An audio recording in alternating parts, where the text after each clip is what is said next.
Hello everyone, एक बार फिर से इस यूट्यूब चैनल में स्वागत है आप सबों का। तो कल हम लोगों ने क्लास 10 का chapter 1 a letter to God शुरू किया था और उसमें कुछ बाकी रह गया था, तो उसको आइए थोड़ा सा रिकैप कर लेते हैं। ठीक है, अब थोड़ा सा ये कहानी जो है, this story is all about a peasant who's name was Lencho. यह एक किसान की कहानी है जिसका नाम क्या होता है, लेंचो। उसके पास एक बहुत अच्छा एक खेत खलिहान होता है जिसमें वो फसल लगाता है और वो अपने फसलों को देख करके बहुत खुश होता है।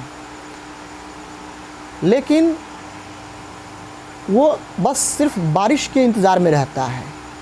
He eagerly waited for the rain, at least a shower or a good rain, you can say. Then after one day what happened, the rain began to fall on the earth and soon it changed to a hailstone. यानी कि बर्फ़बारी और ओलावृष्टि में यह rain जो है आगे चल कर के बदल जाता है। and his all crops got damaged.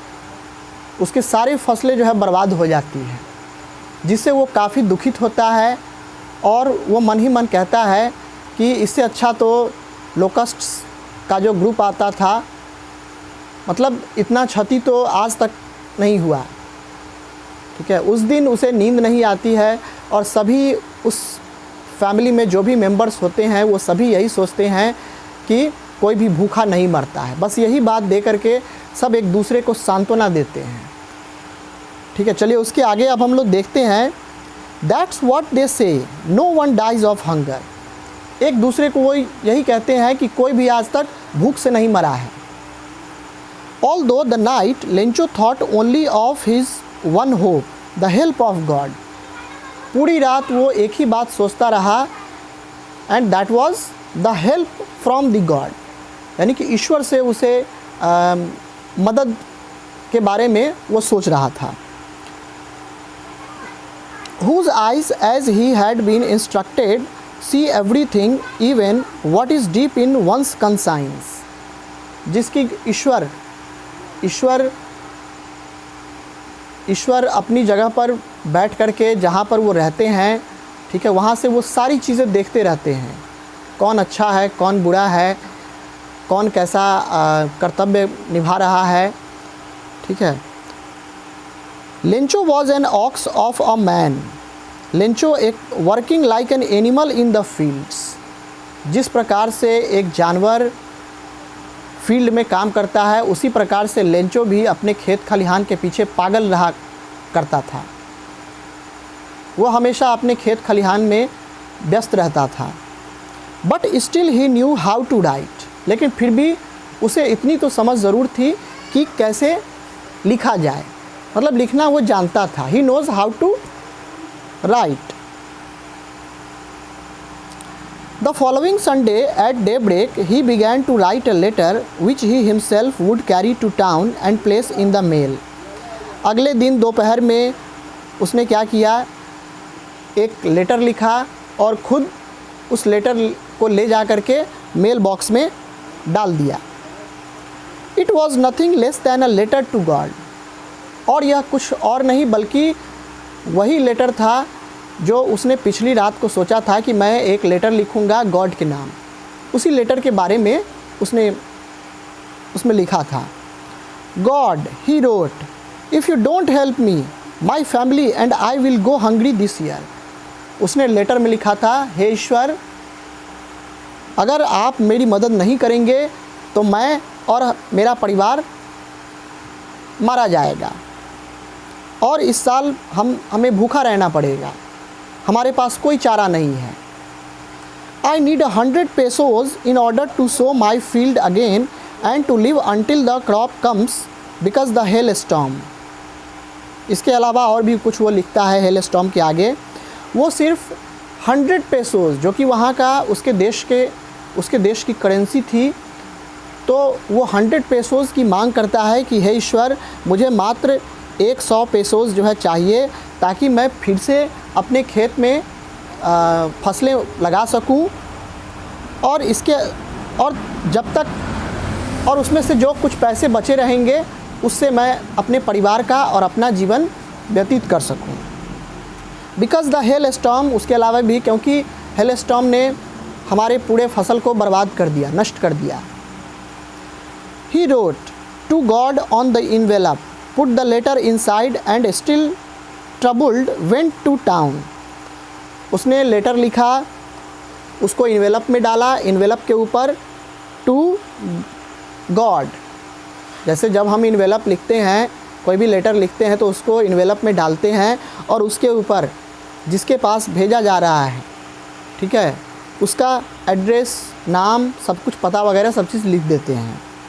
तो उसने भी ठीक वैसा ही किया। पुट द लेटर इनसाइड, उसके अंदर लेटर डाला, एंड स्टिल ट्रबल्ड, अभी भी उसे मन में चिंताएं जो है सताई जा रही थी। वेंट टू टाउन, उसके बाद वो इन्वेलप लेकर शहर गया। At the post office he placed a stamp on the letter and dropped it into the mail box. Post office में उसने एक stamp is just like a ticket, small ticket, एक छोटा सा टिकट होता है जिसको उस इन्वेलप के ऊपर चिपकाना होता है ताकि आपका लेटर जो है वैलिड माना जाए। तो उसने स्टैम्प लिया, लेटर पर चिपका दिया, and dropped it into the mail box, और उसके बाद उस मेल बॉक्स में गिरा दिया। One of the employees who was a postman and also helped at the post office went to his boss laughing heartily and showed him the letter to God. उस post office में एक employee जो कि एक postman तो था ही, साथ साथ पोस्ट ऑफिस में एक हेल्पर के तौर पे भी काम करता था। तो वो जैसे ही उस लेटर को निकालता है और तो उसे ज़ोर ज़ोर से हंसी आने लगती है। वो हंसते हुए किसके पास जाता है? अपने बॉस के पास जाता है यानी कि पोस्ट मास्टर के पास जाता है, और वो लेटर जो है अपने बॉस पोस्ट मास्टर को दिखाता है। Never in his career as a postman had he known that address. उसने अपने करियर में एक एज अ पोस्टमैन के तौर पे उसने इस तरह का लेटर कभी नहीं देखा था। किसने? पोस्ट मास्टर ने। The post master, a fat amiable fellow, also broke out laughing. तो जैसे ही पोस्ट मास्टर की नज़र उस लेटर पर पड़ती है तो वह भी ज़ोर ज़ोर से हंसने लगता है। पोस्ट मास्टर एक खाया पिया हुआ व्यक्ति था, उसका जो अपीयरेंस था वो फैट था। एमिएबल मीन्स होता है फ्रेंडली, हैविंग फ्रेंडली लुक, मतलब हंसने बोलने वाला व्यक्ति। तो वो जैसे ही उसकी नज़र उस लेटर पर पड़ती है वो भी ज़ोर ज़ोर से हंसने लगता है। But almost immediately he turned serious and tapping the later on his desk commented, what a faith. लेकिन चूँकि वो एक बहुत अच्छा व्यक्ति होता है, by heart he was a very kind person, ठीक है, तो उसकी जो हंसी जो है तुरंत ही एक सीरियस भाव में जो है बदल जाती है। उसके चेहरे पर एक सीरियसनेस नज़र आने लगता है और वो उस लेटर को अपने डेस्क पर टैप करते हुए, ठकठकाते हुए कमेंट करता है, व्हाट फेथ। क्या ऐसा भी विश्वास हो सकता है? I wish I had the faith of the man who wrote this letter. वो कहता है कि काश मैं इस व्यक्ति की मदद कर पाता। Starting up a correspondence with God, और मैं उसमें गॉड के तौर पे जो है लिखता। So in order not to shake the writer's faith in God, the post master came up with an idea, answer the letter. उस लेटर को देखने के बाद उसे बहुत अच्छा फील होता है। वो चाहता है कि काश मैं इस व्यक्ति को, इस किसान की मदद करूं, और उस किसान का जो फेथ है गॉड के ऊपर, actually he didn't want to shake his faith on God. God, ईश्वर में जो विश्वास था वो उसको टूटने देना नहीं चाहता था। तो तो इसलिए उसने क्या किया कि लेटर का आंसर जो है लिखना शुरू किया उसने। But when he opened it, it was evident that to answer it he needed something more than goodwill, ink and paper.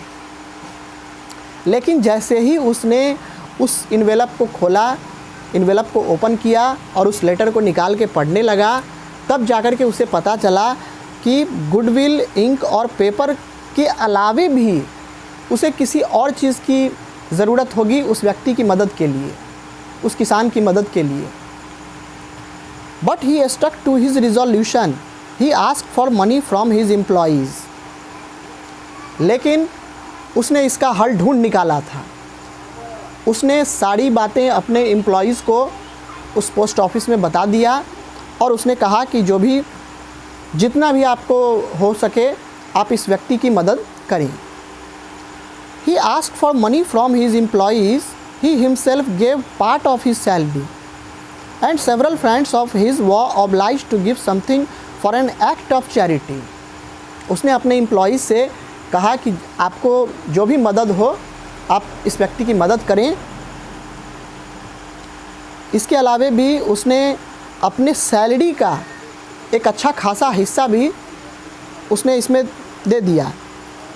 और उसके कई ऐसे दोस्त थे जो कि दान पुण्य करना जो अच्छा समझते थे, उन्होंने भी एक तरह से दान पुण्य के तौर पे पैसे दे दिए।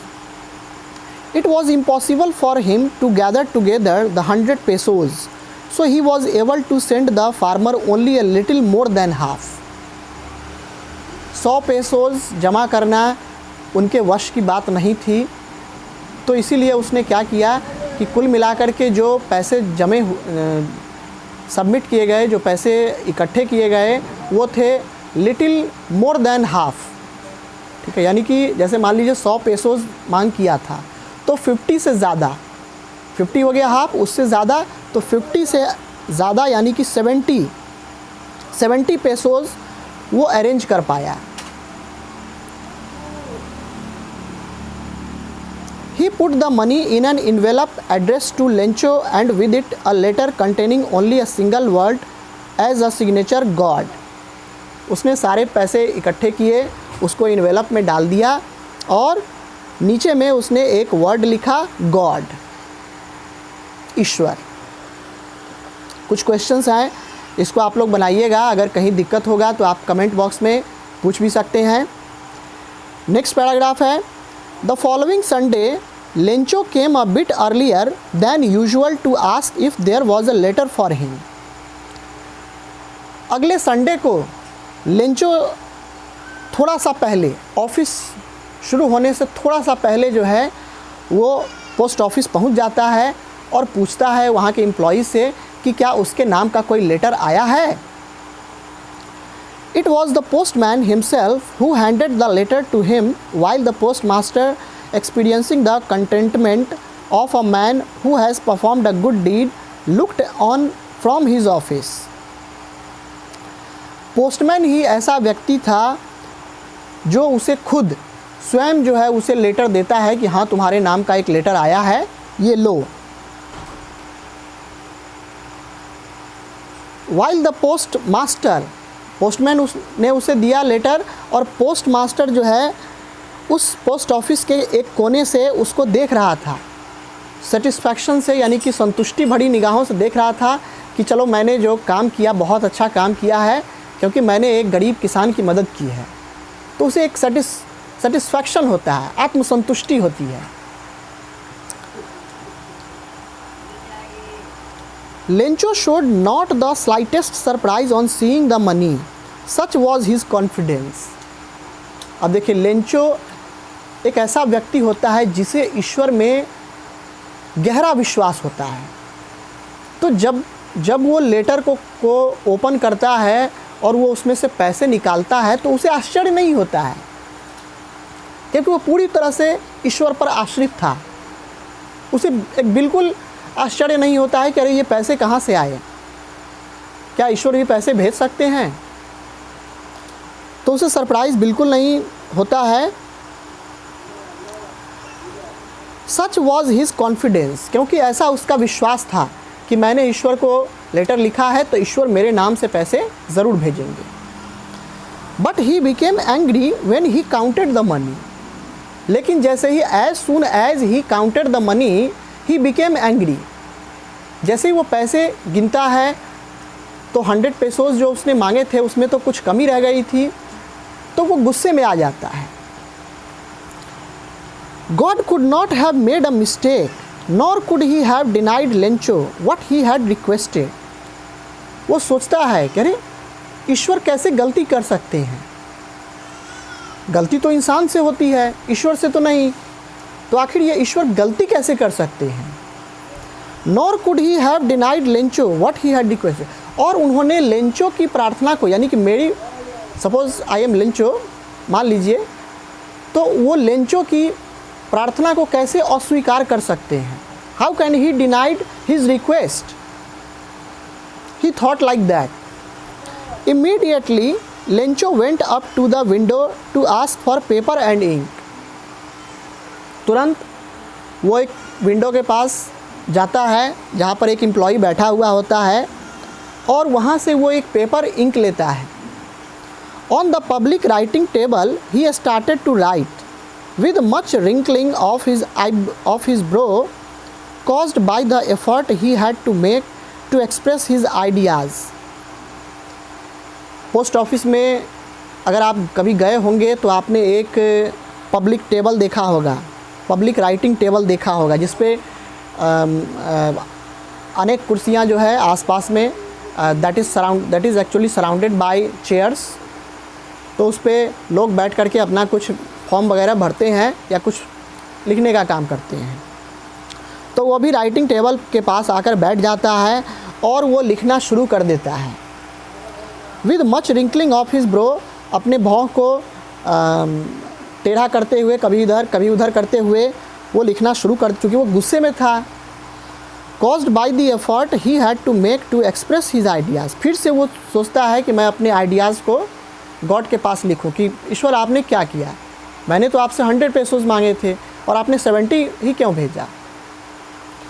When he finished, he went to the window to buy a stamp which he licked and then affixed to the envelope with a blow of his fist.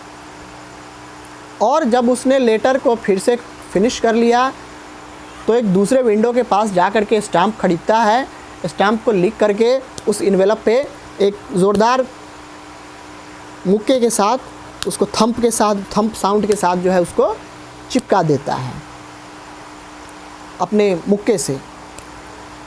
The moment the letter fell into the mail box the post master went to open it. अब post master और जितने भी employees थे वो तो बहुत गौर से देख रहे थे कि आखिर ये क्या कर रहा है, क्या करने वाला है। तो जैसे ही वो मेल बॉक्स में गिरा कर बाहर अपने घर की ओर चला जाता है तो पोस्टमैन जो है उस मेल बॉक्स से लेटर निकलवाता है। इट सेड, उस लेटर पे लिखा हुआ था, God of the money that I asked for only 70 pesos reached me. हे ईश्वर, मैंने तो आपसे 100 रुपये की 100 पेसोज की मांग की थी, लेकिन आपने मात्र 70 पेसोज भेजे हैं। Send me the rest since I need it very much. वो कहता है कि इसे जल्द से जल्द भेज दें क्योंकि मुझे इसकी सख्त आवश्यकता है, सख्त ज़रूरत है। But don't send it to me through the mail because the post office employees are a bunch of crooks. Lencho, लेकिन वो कहता है, वो ईश्वर से फिर से एक बार रिक्वेस्ट करता है कि ईश्वर आप पैसे तो भेजिएगा आप, लेकिन प्लीज़ आप इस पोस्ट ऑफिस के थ्रू नहीं भेजिएगा क्योंकि ये सभी जो है बदमाशों के गिरोह हैं, ये सभी सारे के सारे यहाँ पर जो है बदमाश है। इन्होंने पहली बार जो आपने 100 पेसोज भेजा उसमें से 30 रुपीज़ इन लोगों ने काट लिया। मतलब ये he just wanted to inform it to the God, God से जो है ये चीज़ इन्फॉर्म करना चाहता है कि ईश्वर आपने 100 में से 100 पेसोज तो भेजा था, आपने मेरी रिक्वेस्ट भी आपने कंप्लीट किया, आपने पूरा किया, लेकिन जो आपने 100 पेसोज़ जो भेजा उसमें से 70 पेसोज़ मुझे मिले और 30 पेसोज़ इन क्रुक्स ने, क्रुक्स मतलब होता है बदमाश, बेहुदा, चुट्टा, इस तरह से जो शब्द कहिए, तो ये बदमाशों के गिरोह जो है इन लोगों ने पैसा जो है मेरा मार लिया। और अंत में नीचे उसने एड्रेस लिख दिया लेंचो। ठीक है, तो इस तरह से यह चैप्टर 1 जो है आपका कंप्लीट हुआ। किसी भी क्वेश्चन में अगर आपको प्रॉब्लम हो तो आप कमेंट बॉक्स में जा कर के आप क्वेश्चन पूछ सकते हैं। नेक्स्ट डे हम लोग जो पोएम दिया गया है dust of snow and fire and ice, इसको हम लोग पढ़ेंगे। ठीक है, आशा करता हूँ कि आपको यह वीडियो पसंद आया हो। Thank you so much, God bless you and have a great day.